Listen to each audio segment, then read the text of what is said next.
Bonjour et bienvenue sur cette nouvelle capsule vidéo qui vous permettra de découvrir le logiciel Gmod qui permet de représenter les modèles organisationnels de traitement que l'on peut appeler aussi les diagrammes événements résultats. Alors pour commencer, vous allez d'abord sur le site pour récupérer le logiciel. Donc sur jfreesoft.com, vous récupérez ça en bas de page, Gmod. Donc c'est comme pour le logiciel Gflu dont j'avais fait une capture vidéo précédemment. Vous allez donc cliquer sur le petit bouton Gmod et vous allez pouvoir le récupérer. Alors ce logiciel finalement se compose en fait d'une série de petits boutons d'action. Vous avez la possibilité de créer un bouton nouveau, ouvrir, enregistrer sous, export au format image, et ensuite l'insertion d'activités, d'événements, de liaisons, d'acteurs, etc., etc. Le logiciel est relativement intuitif quand même, hein. C'est vrai qu'à ce niveau-là, on est quand même tranquille. Alors ici, vous avez donc, quand vous cliquez sur le petit bouton, donc nouveau diagramme, vous avez dans un premier temps la création de 3 colonnes initiales, à savoir la période, un acteur de base et le type d'activité. Alors pour ajouter un acteur, bien sûr vous pouvez l'agrandir en fait grâce à la double flèche bleue qui se trouve sur la droite de la colonne. Et l'acteur, eh bien, vous pouvez le personnaliser en double cliquant finalement sur l'entête de la colonne. Vous pouvez choisir les couleurs, etc. C'est comme dans l'autre logiciel, c'est relativement intuitif. Ensuite, pour ici, donc on va ajouter un deuxième acteur, on clique sur le petit bouton. Donc on avait créé un client, on va recréer un assistant de gestion par exemple, et puis un troisième acteur qui pourrait être le responsable du magasin. Alors pour cela, on était reparti sur le même principe de représentation du diagramme de flux de la vidéo précédente concernant une gestion de vente de fleurs.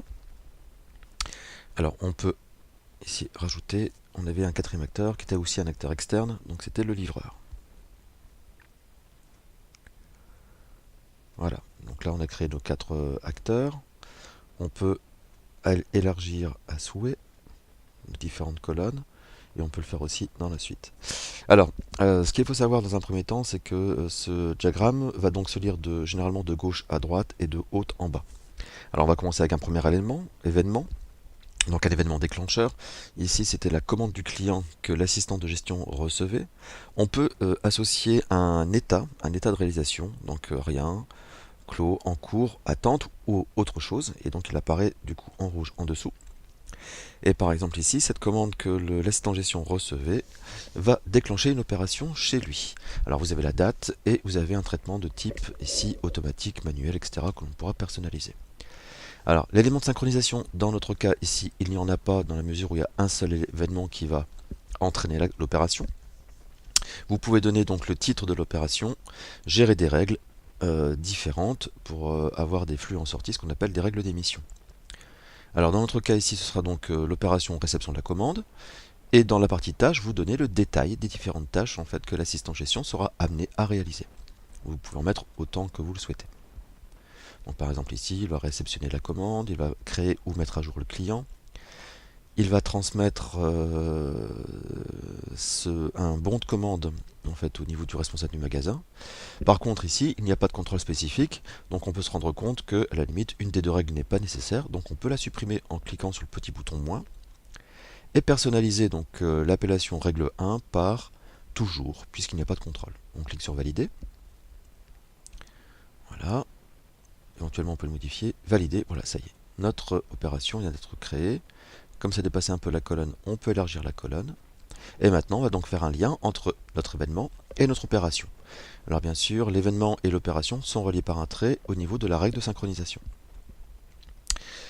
Ensuite, au niveau de la périodicité, bon, on peut estimer qu'à la limite, l'opération se fait chaque jour. Et le traitement va se faire de manière manuelle, une vérification manuelle. Voilà, ça, généralement, ça c'est un type qu'on a déjà pu voir en cours, donc ça ne pose pas de soucis particuliers. On va essayer d'agrandir un petit peu les colonnes de manière à ce que ça puisse être visible. Alors ici, au niveau donc de l'activité, l'assistant de gestion doit donc transmettre le bon de commande, mais enfin à la limite avant de transmettre le bon de commande, il faut au moins qu'il le crée, au moins le saisir et l'éditer. Alors vous voyez qu'en fait ici on peut modifier une activité en double-cliquant sur cette fameuse activité. Voilà. Donc là on a rentré tous nos éléments. On va donc avoir un événement sorti qui sera donc le bon de commande transmis par l'assistant de gestion au responsable du magasin. Donc l'événement, on va donc pouvoir le modifier. Ici, bon de commande. On clique sur valider. Et on va donc relier l'événement bon de commande à la règle d'émission, donc le toujours. Voilà, pour faire la liaison. Et donc à partir de cet événement de sortie, le bon de commande sorti par l'assistant de gestion, eh bien il va entraîner une relation et donc une action au niveau du responsable du magasin qui consistera à la préparation des commandes. Et c'est pareil, à nouveau, on a une date et un type d'opération. Toujours pas de règle de synchronisation à faire apparaître, dans la mesure ici où un seul événement entraîne l'action. Donc là, on va donc gérer les livraisons. Au niveau des tâches, on redonne à nouveau le détail. Donc vérification du stock, saisie du bon de livraison,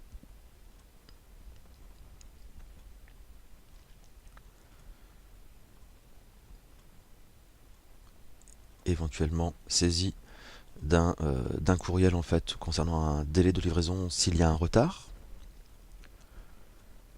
Et ensuite, on va donc pouvoir éditer le bon de livraison qui sera transmis au livreur.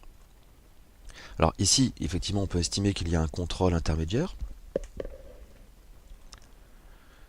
Donc on va pouvoir ensuite aller modifier les règles de gestion. Donc la transmission des documents. Donc nos règles ici, on voit qu'il y a un contrôle. Est-ce que j'ai du stock ou pas? Je vais donc garder mes deux règles de base et les renommer. Donc en fait, première règle, ce serait donc règle d'émission, quand il n'y a pas de stock, que se passe-t-il? Et deuxième règle, quand il y a du stock, que se passe-t-il? Donc ça vous permettra de créer, on pourrait dire, des chemins différents en fonction des éléments, en fonction des situations, et donc des contrôles. On peut élargir un petit peu la colonne, venir à ce que ça se positionne correctement. Alors quand je n'ai pas de stock, en fait, on va réaliser un courriel ou un courrier informant le client qu'il y a donc un délai de livraison.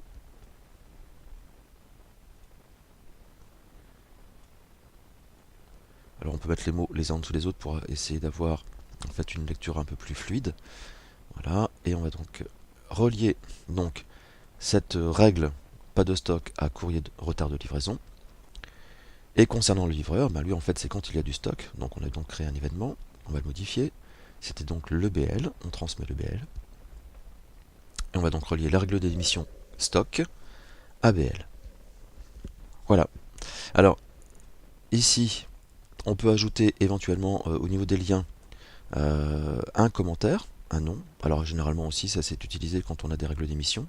Et on peut ajouter aussi un point de cassure comme on avait pu voir dans l'application JFlu, pardon. Voilà, donc ici on peut le personnaliser à souhait, il n'y a aucun souci en la matière. On peut l'enregistrer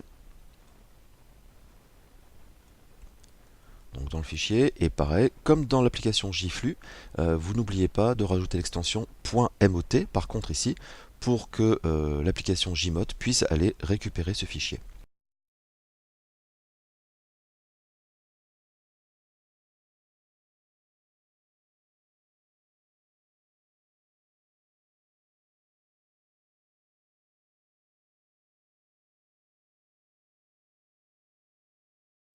Par ailleurs, vous pouvez également personnaliser votre diagramme événement résultat, votre Jmot, à l'aide de petites icônes qui se trouvent normalement en dessous de la première barre d'outils, que vous pouvez aussi faire apparaître ici dans configuration barre d'outils icône. Voilà, donc ici je la remets en place, voilà, icône. Alors ensuite ici vous avez une série de petites icônes que l'on peut insérer, donc vous pouvez avoir ici un contrôle intervention humaine, des téléphones, des fax, des téléphones mobiles, on peut avoir aussi des éléments de télétransmission, etc. Alors pour les insérer, il suffit de cliquer par exemple sur voilà, l'icône et de cliquer à l'intérieur, de le positionner où vous le souhaitez. Ça permet uniquement finalement d'ajouter de l'information, on pourrait dire, à la représentation des éléments. Donc par exemple ici, le petit téléphone pourrait dire que le client fait une commande par téléphone. Et qu'à la limite, ici, dans l'activité du bas, donc qui était le responsable du magasin, eh bien il envoyait un email informant du retard de livraison en fait au client, et de l'autre côté, le bon de livraison était faxé en fait au livreur qui était une entreprise extérieure. Voilà, on peut l'enregistrer comme ça. L'intérêt étant de pouvoir rajouter quelques petites illustrations pour améliorer la compréhension du modèle.